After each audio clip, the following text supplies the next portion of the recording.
Hello Paul's Clear team, how are you? This is update 127. Now, last time we spoke, I had a lot of questions. This time round, I've got a lot of answers and it's pretty interesting, so stay tuned. Firstly, on the jobs front, we did identify the job. We worked out an hourly rate and we worked out, or daily rate, sorry, and we worked out a company that's on the approved vendors list that I could work through. However, I've had to declare myself unavailable for that job because of the second bit of news.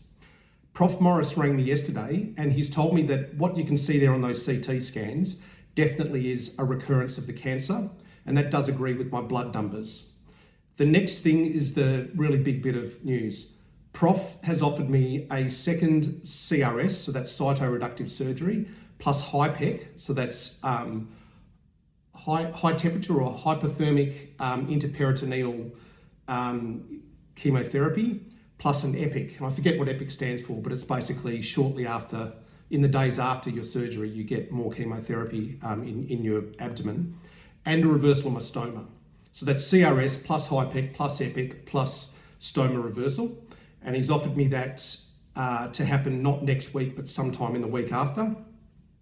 It is happening, believe it or not, as an elective surgery, so the date might bump around a bit because the truth is I'm not imminently going to die, and sometimes there are people that are, so they need to get bumped ahead of me.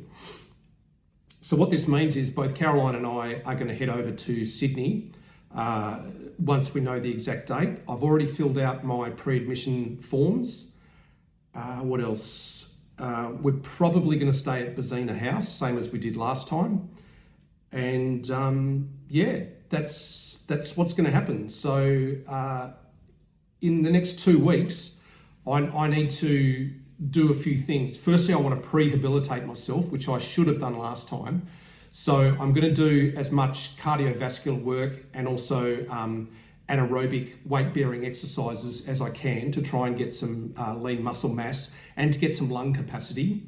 Secondly, I'm going to try and gain fat weight, because given that my intestines are going to be rerouted back to the original configuration, there's going to be a period of time where my bowels are working out what's going on, but also I'm going to be full of tubes again. And when you've got that many tubes coming out of you, it's really hard to get to the toilet. And one way to make it easier on you is to not need to go to the toilet, which means either get fed through a tube, which is called TPNs, that's total parenteral, parenteral, as in besides the gut. What is it? TPN, total parenteral nutrition, and the N is nutrition. And which means you're fed through your tube, which means you don't need to defecate because the nutrients are actually in your blood. So that's fine, because I'm sure I'll have a urinary catheter in and I can pee into the bottle well enough. But eventually I will need to go to the toilet to defecate, and that's going to be quite tricky with all of these things hanging off me. And one way to make that easier on myself is to not eat too much, and that means I need to put on some weight before the operation. So I'm currently, I think, about 83 kilos. I'm going to see if I can gain 2 or 3, maybe even 4 kilos in the next 2 weeks. So I won't be able to do that. Maybe if I can do 2 kilos. So I'm going to be eating a lot of chocolate and a lot of ice cream and rum, because I love rum. So yeah, so that's what's happening. I was surprised how easy the decision was when I was asked, because if you remember, I've for a long time said, you know, if I need to be operated on again or whatever, I'll just refuse it. The thing is, in the last month, I've actually started to feel pretty good. And right now, I actually feel pretty good. Getting on top of the peripheral neuropathy was basically the turning point, because I stopped being in pain. I stopped being in chronic pain, overwhelming pain. Now I've just got a niggling pain. And once the pain was gone, then I found I was actually able to smile and laugh and find something, find a reason to be happy, basically. And talking to Prof is actually now talking about a cure, like curing me. And for the first time since I've been diagnosed, I actually believe it. I actually can imagine that this will cure me, or at least that it will give me a long period of pretty good life, which I wasn't in any way sure of before. Whereas now, because before, if you remember, we'd never been inside me. We didn't know how bad it was, but we knew that I had raging ascites, and by all accounts, I probably had thousands of tumours, small tumours inside me, some small, some big. Now looking at the CT scans, it looks like I've got maybe 10 tumours, and the source of those tumours, which is my appendix, has been removed. So there's no, if you think of it as seeds that are turning into weeds, the number of seeds is now finite. There's no new seeds being planted. So now all we need to do is pull out the weeds. And it looks like at the moment, there's maybe 10 of them.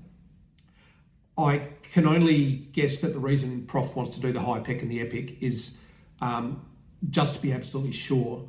And I'm guessing that if they cut out the tumours, if like a drop of blood comes off that and falls into my abdomen, that can do a thing called seeding, where you take cancer from one part of the body and you transfer it to the other on a piece of living tissue. That's called seeding.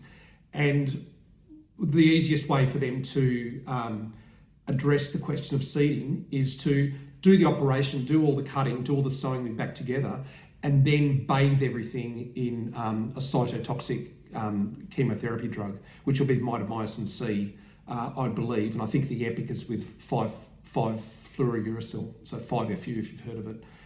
So for the first time since my diagnosis, I'm actually having subconscious thoughts jump into my head that are saying to me, I think you might be able to beat this. You know, there's a possibility you're actually going to die of old age. And I haven't had that thought since being diagnosed. And I don't know if it'll come true, but I'm thinking it's now possible in a way that I never thought before. Oh yeah, sorry, my shirt. So the shirt I'm wearing today is that one, which I believe is a tarot card. And I'd said to you a while ago that I'd stopped wearing the Memento Mori shirts because they're a bit morbid. The way I'm looking at this one now is that it to me is like someone that is kissing death, and but is happy about it. And that's kind of how I feel. So I certainly have faced my own mortality.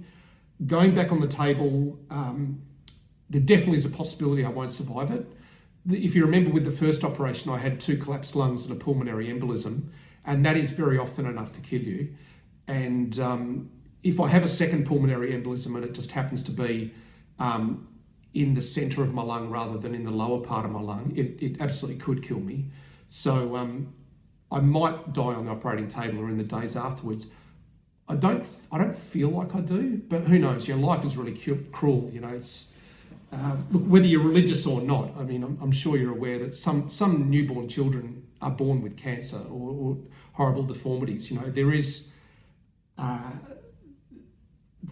there's no one assuring you that you get a happy ending. So it'll suck if I've gone through all of this and then I end up passing away on the operating table. That will suck, but it is possible. But it's also possible it doesn't happen. And maybe it turns out well, because, you know, sometimes shit happens, but also sometimes miracles happen or good things happen.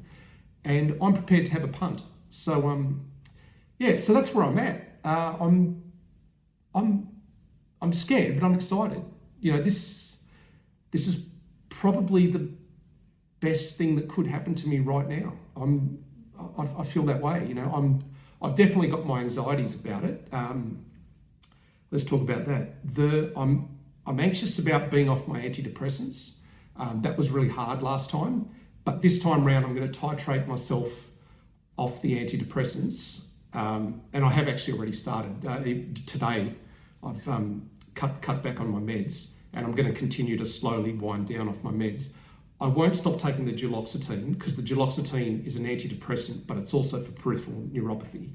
So I'm going to wean myself off Arapax, basically, which has been my friend and companion since I was 26. So what's that? 27 years I've been on Arapax. So it is a long-term friend of mine, but I need to get through those couple of days after the surgery when I'm not allowed to take anything by mouth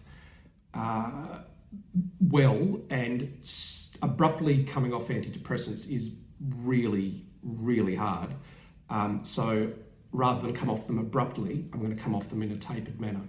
And yeah, that's how that's going to go. So yeah, here we go. So I'm going to find out the exact date, or at least an indicative date, hopefully in sometime in the next week. Then Caroline and I are going to fly over. We'll probably stay at Bazina House. And I'll be updating you more. If you live in Sydney and you want to come and visit me when I'm in hospital, I'd actually really like it. So I'll almost certainly be on Ward 2 South in St George Hospital, Cogra. To get to 2 South, you go into the entrance near the emergency department and then just take the lifts up to the second floor and you'll see signs from there. Once I get there, I'll tell you what room I'm in, and if you want to come and visit, come and visit. Last time people came in and they bought rugs and teddy bears. I'll probably have enough rugs and teddy bears, but probably what I'll want will be food, because the hospital food is hospital food. So yeah, if you want to bring in just like, I don't know, we'll talk about it later. It's not important right now. Yeah, so that's my news. Here we go. I need to now exercise, put on weight, and get myself off antidepressants. Talk to you again soon. See you later. Don't forget that care button. Sexy people click like. See you later. Bye.